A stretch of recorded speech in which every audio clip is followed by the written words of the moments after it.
పిల్లరా, బాగున్నారా? దేవుని వాక్యాన్ని క్రమంగా చదువుతున్నారా? ప్రార్థించుచున్నారా? నేటి ధ్యాన వాక్యం 61వ కీర్తన 2వ వచనంలో చివరి మాట. నేను ఎక్కలేనంత ఎత్తైన కొండపైకి నన్ను ఎక్కించుము. భక్తుడు దేవుని సన్నిధిలో ఒక ప్రార్థన చేయుచున్నాడు.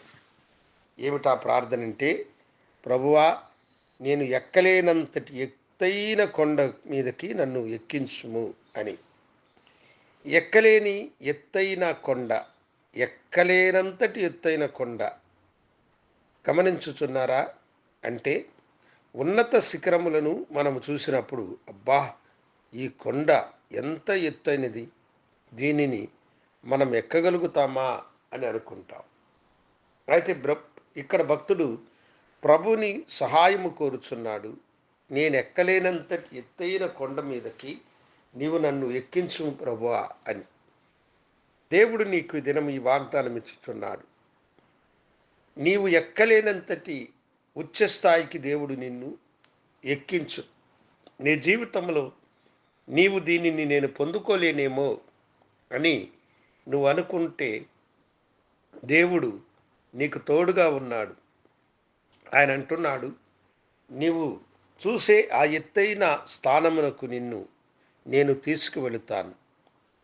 నీ అట్టడుగు స్థితిని నేను తీసివేసి ఉన్నత స్థితికి నిన్ను చేర్చడానికి నేను సమర్థుడైన వాడని.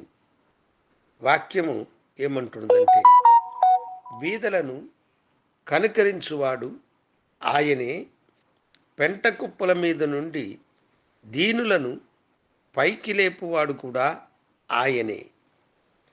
దేవుని బిడ్డలారా, ఏదైతే మనకు అందదని మనం అనుకుంటున్నామో, ఏది మనము ఎక్కలేమని అనుకుంటున్నామో, దాని మీదకి మనలను ఎక్కించగలిగిన వాడు ప్రభువే.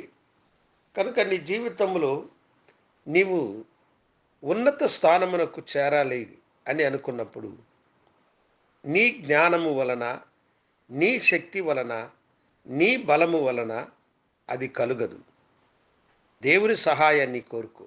ప్రభువా, నేను ఎక్కలేనంతటి ఎత్తైన కొండ మీదకి నన్ను హెచ్చించు అని నీవు ప్రభువుని అడిగితే, ఆయన నిన్ను హెచ్చించడానికి సమర్థుడైనటువంటి వాడు. దీనుడైన ఒక సహోదరుడు మంచిగా చదువుకొని ఆ మార్కులతో అతడు ఒక ఫారిన్ కంట్రీకి వెళ్ళాడంట. ఎన్నో ఉద్యోగాలకి అతడు ప్రయత్నం చేసినా అతనికి ఏ ఉద్యోగము దొరకలేదంట. దేవుని సన్నిధిలో అతడు ఈ వాగ్దానము నుంచి ప్రార్థించినాడు. ఆ దేశంలో ఉన్న ఎయిర్పోర్టు నుండి అతనికి ఉద్యోగ అవకాశం కొరకై పిలుపు వచ్చిందంట.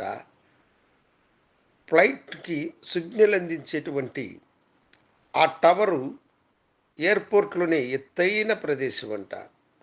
ఆ ఎత్తైన ప్రదేశములో ఉండి తన విధులను నిర్వహించే భాగ్యమును దేవుడు అతనికి అనుగ్రహించినాడంట.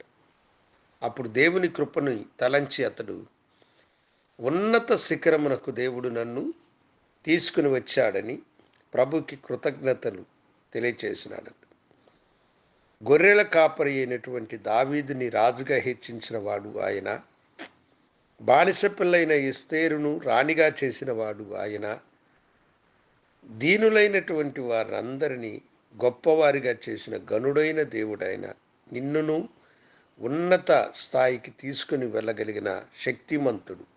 వెక్కలేనంత ఎత్తైన కొండ మీదకి నిన్ను హెచ్చించును. ప్రభు సన్నిధిలో ప్రార్థించుదాం.